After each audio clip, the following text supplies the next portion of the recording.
দুই তিনটা রুম তুললা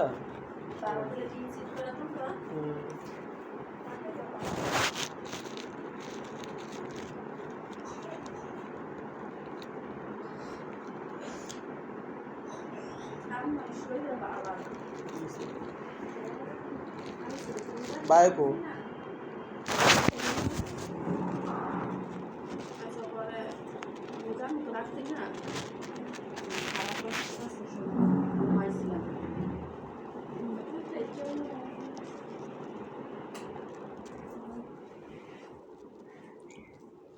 আবু আগে করাইতেছে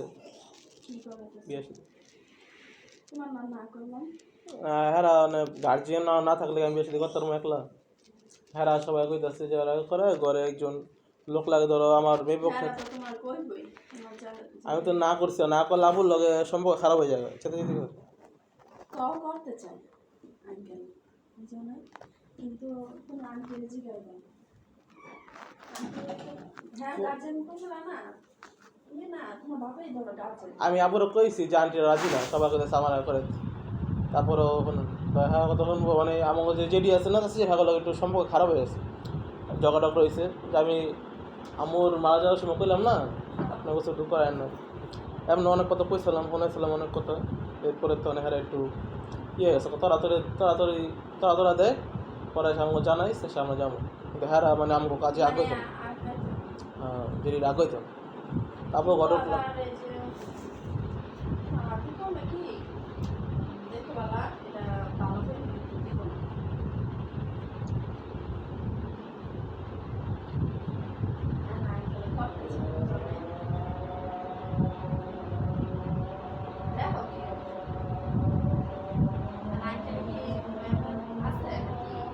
খুব দেখতেছে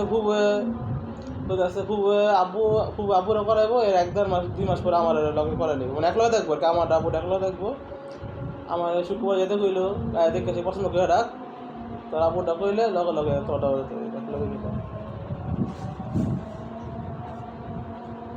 মানে 1 লাখ টাকা অনেকবার চেষ্টা করছে, অনেক দেখছি, কিন্তু গার্জিয়ান ছাড়া তেমন একটা করে না, গার্জিয়ান লাগে না, গার্জিয়ান বিষয় খুব বলেছি আপনি মেন গার্জিয়ান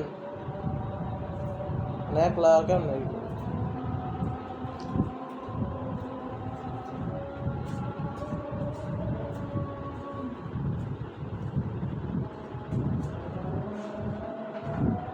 মানে ফ্যামিলি বলতে আমি তো তোমার বেশি বড় থেকে করতাম না। এই যে আমার ফুবু, আমি কইছি ফুবু মেয়ে দেখবেন, এই মেয়ে ভালো কিনা, মেয়ে সুন্দর হোক, মেয়ে দিনদার হোক, মেয়ে ভালো কি হোক গরিব, মানে খুব না আমার বাইবতে এত কিছু আছে, হ্যান আছে, মেয়ে আরও দেখুন বড় লোক দেখুন গরিব দেখুন।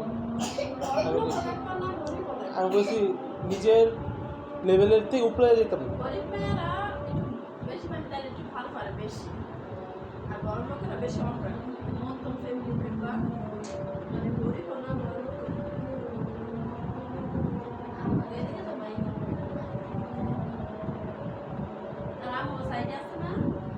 সব মেয়ে বিয়ে একটা অনেক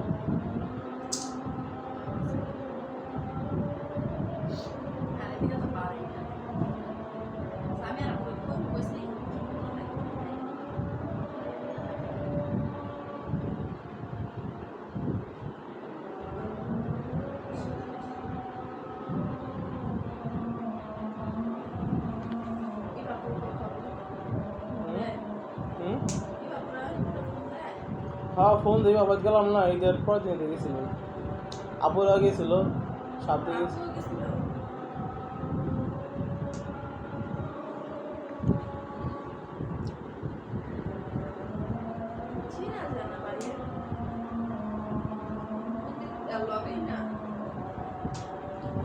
তখন গিয়া তো বাড়ি চিনি না, হিন্দে তুমি আর পেস পরে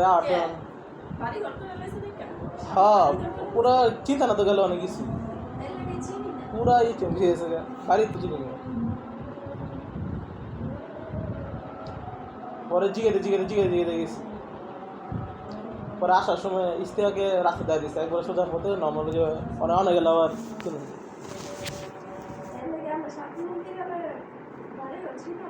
হ্যাঁ কত কিছু হয়ে গেছে না, গণবসিতে গেছে, আগে খোলামেলা ছিল।